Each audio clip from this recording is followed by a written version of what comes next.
La première des étapes, on fait le tour, nous, de la bâtisse. On s'assure, entre autres, de savoir le travail qui va être à faire. On fait le repérage de tous les graffitis de la bâtisse, puis valider aussi si la surface est trop abîmée pour qu'on fasse la job. Par la suite, on va monter un périmètre de sécurité comme on est en train de faire pour s'assurer que s'il y a des passants, ils reçoivent pas des produits sur eux. Là, quand on regarde une job comme à faire aujourd'hui, ton collègue m'a dit, vous appelez ça un fantôme? C'est ce qu'on appelle un fantôme, mais moi, ce que je crois, c'est qu'ils ont peinturé par-dessus le graffiti. Puis des fois, ça oblige à faire une deuxième passe parce qu'il y a des gens qui utilisent des peintures qui sont plus tenaces que d'autres. Ouais. Donc, ça arrive des fois qu'on ne réussit pas à faire tout partir, mais généralement, on a quand même 90-95 % de la peinture qui était là initialement qu'on peut retirer. Puis là, il y a à peu près 10 heures, c'est votre premier aujourd'hui. Oui. Combien d'endroits vous avez à faire au cours d'une journée normale, par exemple? Ça varie dépendamment de chaque secteur. Comme là, aujourd'hui, dans Limoilou, j'ai environ 7 contrats.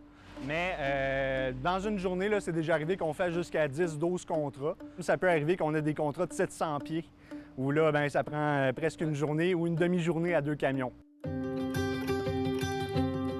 C'est ça, d'abord, je me demandais, Louis-Philippe, comment c'est parti l'initiative Graffiti? On appelle ça, ça fait partie d'un lot de programmes qui s'appelle les chantiers urbains. Puis les chantiers urbains, c'était des projets à utilité collective qui allaient amener des jeunes à être en contact avec des emplois, mais aussi tout en travaillant leur employabilité puis certaines sphères de vie qui étaient peut-être d'ingentes de leur employabilité.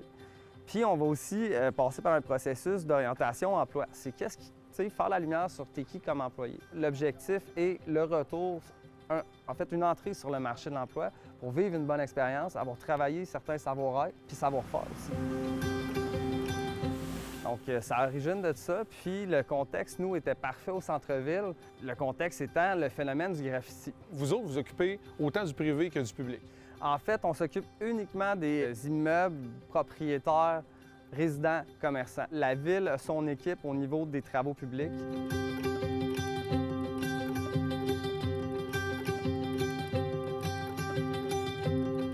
Et combien ça coûte aux gens, mettons, de vous engager? En fait, c'est un service qui est offert gratuitement. Il s'agit juste de nous contacter, soit par le biais de la page du Carrefour Jeunesse Emploi de la capitale nationale. Puis nous, on va faire signer un contrat, en fait, avec le propriétaire ou le demandeur. Y a-t-il une augmentation des graffitis à Québec? Le phénomène n'a pas arrêté. Il y a une super mesure qui a été mise en place, il y a 3 ans par la Ville de Québec, qui est les murs légaux. Là, ça, l'idée, c'était de concentrer l'activité des graffeurs. Je te dirais quand même, par contre, que le phénomène, il a continué à exister. Nous, l'idée, c'est de faire sentir notre présence dans tous les quartiers pour s'assurer que, justement, le mot se passe en disant « Hey, tu sais, tant qu'à aller faire ça là, on pourrait aller voir les murs, tu sais. » Il y a aussi une question que je vais te poser parce que je l'ai vu, je l'ai observé moi-même, notamment au Parc Victoria, où il y a eu des graffitis à caractère haineux qui ont été faits. Ouais. Est-ce que ça aussi, c'est quelque chose qui est un phénomène croissant? On a 50 % qui restent dans l'art urbain, puis j'irai vers un 50 % où est-ce qu'on est dans la revendication. On sait qu'on est dans une ère d'opinion, qu'il y a beaucoup de ces opinions-là qui sont polarisées, puis il y a des gens qui, maintenant, ne se gênent plus pour vandaliser des immeubles ou des œuvres.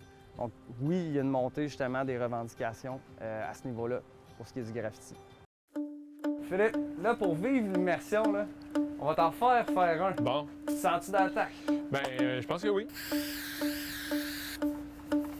Ouais, ça part assez bien.